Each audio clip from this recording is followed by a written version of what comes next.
Quando a gente trata essa questão do Jardim do Éden, tem a questão física, que a geografia vai abordar, e aí, para isso, a gente tem alguns dados, tá? Então, o que a Bíblia Sagrada nos fornece de dados para a tentativa de uma localização do Éden? Fornece-nos os dados, por exemplo, do rio Tigres e Eufrates. O rio Pison e Guion, conforme o Gênesis diz, não são encontrados. Então, o que a gente tem em relação a isso? Estimativas. Só tem estimativas. Outros dados fornecidos pela Bíblia são aquele desenvolvimento genealógico antigo dos filhos de Sem, Cã e Jafé. É interessante a gente ver isso aí, que é o que está abordando aqui. Ele coloca uma ilustração sobre a povoação realizada por esses três filhos de Noé, Sem, Cã e Jafé. Jafé, que é a maior família, ele tem aqui Gomer, tá? Magog, Madai, Javã, Tubal, Meseque e Tirás. E aí ele vai colocando aqui, por aproximação, né, os povos que podem ter vindo de cada um deles. Então, para Gomer, entende que vieram de Gomer, né, descendente de Jafé. Celtas, símbros, tá? Os franceses, ingleses, alemães e dinamarqueses. Então, temos aqui as nações nórdicas, né? Nações nórdicas para Gomer. Magog, ele entende que são os ascendentes Rússia, os antigos países da União Soviética, tá? Todos os países da cortina de ferro. Então, os russos vieram de Magog, ele coloca assim. Madai, os medos e os persas, tá? Então, os povos aí que depois habitou essas regiões. E houve, claro, povos que se mudaram, né? Povos que transitaram para outras regiões. Então, você tem aqui, ó, os persas, né? Eles vão depois emigrar para a parte sul aqui. Tá? É interessante que esse cruzamento de informações, até os anais históricos. Os anais históricos dos reinos, eles falam muito também acerca disso. Então, o povo contando acerca da sua origem, ele diz que ele emigrou de regiões nórdicas para aquela região.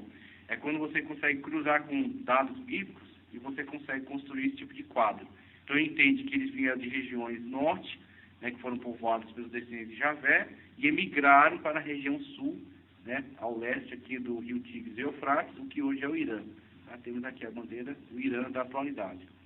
Javã, Tubal, aí outros descendentes de russos também, Javã dos gregos, Javã seria o ascendente dos gregos, Meseque e Tirás, que seriam os trácios e búlgaros.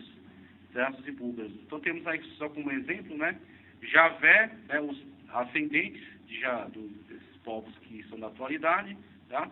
Tendo origem aí nesse patriarca bíblico, né? Sendo filho de Noé, os três filhos de Noé, seus descendentes.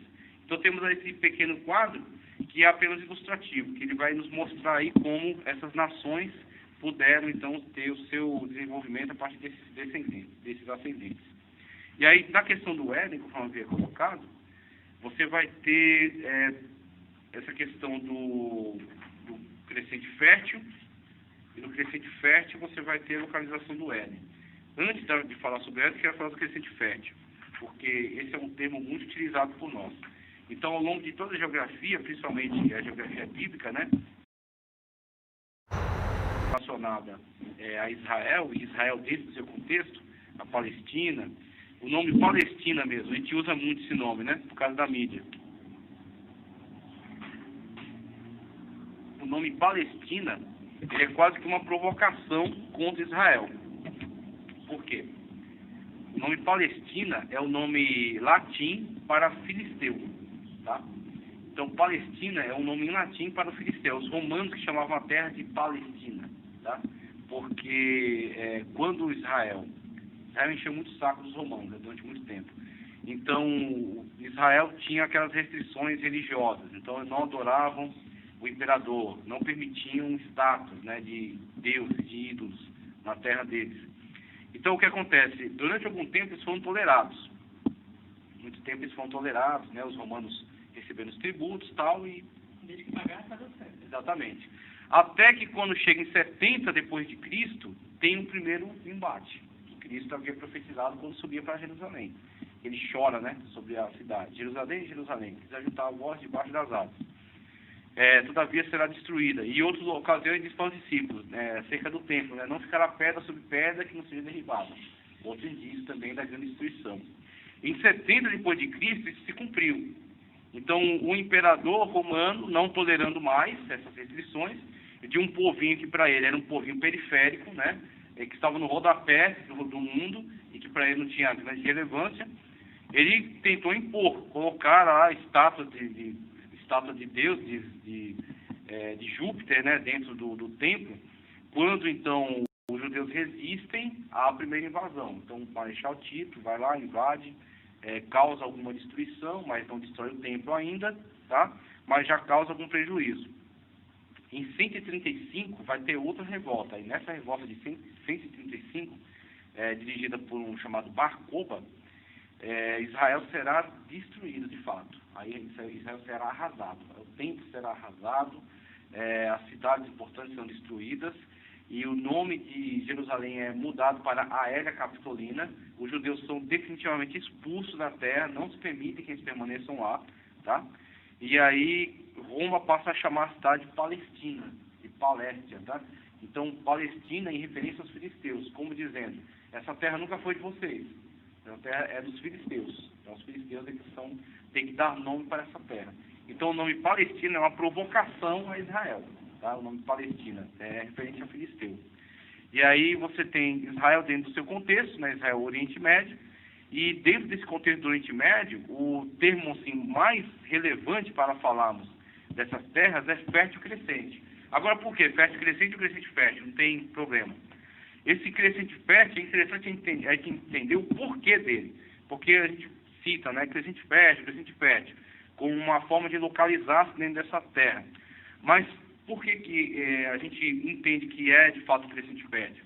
E é onde você vai ver a forma como esses rios estão distribuídos pela região. Então você vai ter essa península enorme, por exemplo, aqui, a Península Arábica, tá? Península Arábica. Para cá vai estar Meca, Medina, né? O lugar onde veio lá os muçulmanos. Então você vai ter toda essa região aqui. A única coisa que esses caras conseguem tirar dessa terra é petróleo. E ainda bem que eles conseguem tirar isso, porque senão estariam completamente perdidos. Então não nasce nada, isso é deserto. Tem a exceção de alguns oásis, né? Então tem alguns oásis por aqui.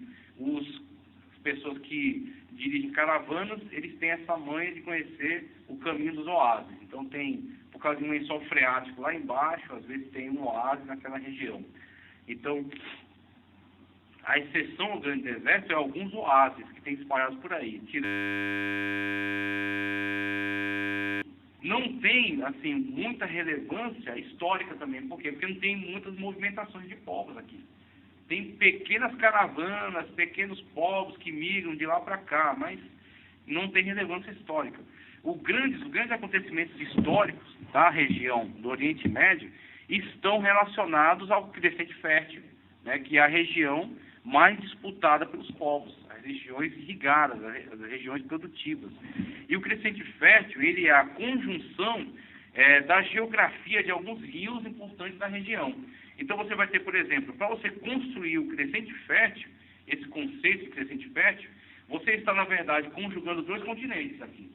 Então você tem a ligação de África, tá? Então temos aqui o continente africano, e a partir aqui do Sinai, adiante, você tem a Ásia, tá? Então essa é aqui a parte ocidental da Ásia, tá? O Oriente Médio, parte ocidental da Ásia.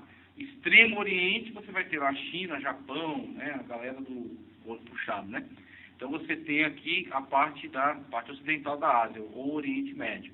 Então aqui você vai ter o Egito, por exemplo. O Egito está em dois continentes, né? O Egito está na África e tem o Egito também, o Sinai também pertence ao Egito e está na Ásia. Então está em dois continentes. Caso também da Turquia aqui, que está na Ásia e na Europa.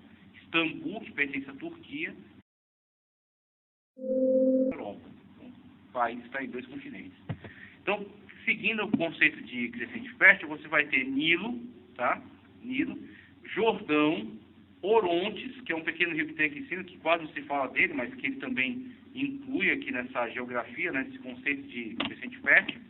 Você vai ter Tigres, que é esse aqui mais ao leste, e Eufrates, que é esse outro rio aqui. Então, ao longo desse trajeto, você tem mais ou menos, claro, não é exato, né? Mas você tem mais ou menos o formato desse crescente, dessa lua na fase crescente. Por isso, crescente fértil. as terras irrigadas ao longo dessa região. Eu quero passar rapidinho com você essas imagens aqui, ó, porque a gente fala tanto de crescente fértil, mas nunca mostra, né? Então, quais são as terras do crescente fértil? São essas aqui, ó. Você vai ter primeiro aqui a foto, né, de satélite do Rio Nilo. Ele se estende mais no sul, tá?